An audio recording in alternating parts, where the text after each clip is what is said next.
கலைஞர் நூற்றாண்டு நிறைவு விழாவை முன்னிட்டு கலைஞர் சத்துணவு திட்டத்தில் செய்திட்ட சாதனைகளை விளக்கும் வேன் பிரச்சார குழு நெல்லை சந்திப்பு அண்ணா சிலைக்கு மாலை அணிவித்து கலைஞர் செய்த சாதனைகளை விளக்கி பிரச்சாரம் மேற்கொண்டனர்.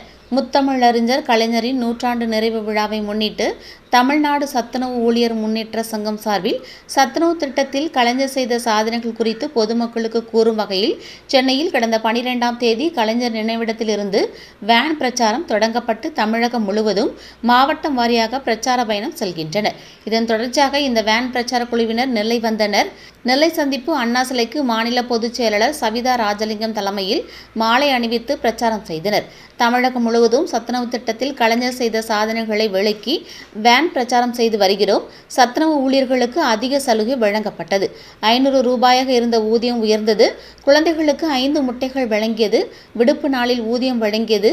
ஓய்வூதியம் உள்ளிட்ட பல்வேறு சாதனைகள் கலைஞர் ஆட்சியில்தான் செய்யப்பட்டுள்ளது.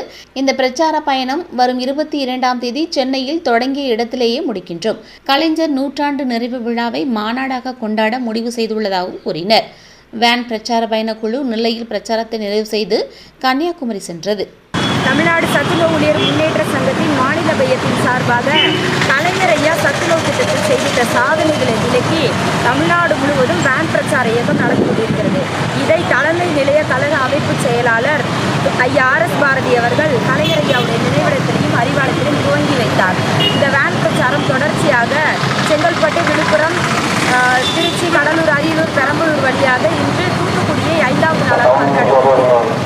கலைஞர் ஐயா அவர்கள் தமிழ்நாடு சத்துணவு ஊழியர்களுக்கு செய்த சாதனைகளை விளக்கி வேன் பிரச்சாரம் அவரோட நூற்றாண்டு நிறைவு விழாவை ஒட்டி இதை தொடர்ச்சியாக செய்து கொண்டிருக்கிறோம். மாவட்டத்துக்கு மாவட்டம் ரேலி நடக்கிறது. தலைவர்களின் சிலைக்கு மரியாதை செய்கிறோம். கலைஞர் ஐயா சத்துணவில் பல சாதனைகள் செய்துள்ளார். இந்த சத்துணவு ஊழியர்களுக்கு குறைந்தபட்சமாக இருந்த ஊதியம் 500, 600, 700 என்ற அடிப்படையில் ஊதிய உயர்வை ஏற்படுத்தியது கலைஞர் அரசு தான். அது மட்டும் இல்லாமல் சத்துணவு திட்டத்தில் 5 முட்டைகளை வழங்கியது கலைஞர் அரசு தான். இது போல எடுத்து நிறைய சொல்லிக்கொண்டே போகலாம். இது உயர்நிலை வகுப்பு பள்ளிகளுடைய அமைப்பாளர் உயர்நிலை அமைப்பாளர்களுக்கு விடுப்பு இல்லாமல் இருந்தது. ஊதியத்துடன் கூடிய விடுப்பாக மாற்றி அமைத்து கொடுத்தார். ஓய்வூதியம் என்ற ஒரு விஷயமே தமிழ்நாடு சத்துணவு இல்லாமல் இருந்தது. அதை ஊழியர்களுக்கு வழங்கியது ஐயாவோட கலைஞர் அரசு தான். இதுபோல பல சாதனைகளை செய்தார். இதை எடுத்து கூறி தற்பொழுது எங்களுடைய ஒற்றை கோரிக்கையாக ஓய்வூதியத்தை மட்டுமே எங்களுக்கு உயர்த்தி வழங்கும்படி இதன் அடிப்படையில் அவருடைய பொன்னான ஆட்சி காலத்தில் அவருடைய மகனான முத்துவேல் கருணாநிதி ஸ்டாலின் ஐயா அவர்களுக்கு இந்த நூற்றாண்டு நிறைவு மூலமாக ஒரு கோரிக்கையாக வைக்கிறோம். அப்போ மேடம், இந்த சத்துணவு திட்டத்தில் நிதி பத்தாது அப்படின்னு ஒரு கோரிக்கை இருக்குது. அதையும் முதல்வர் கவனத்து கொண்டு போகிறீங்களா? எல்லாருமே கொண்டு போயிருக்கிறோம். இது வரைக்கும் நிதி பத்தாதுங்கிறதால நிதி போதுமான அளவுக்கு கொடுத்தாலும் எங்களுக்கு அந்த பணிச்சுமை எங்களுக்கு நேர காலத்தை அதை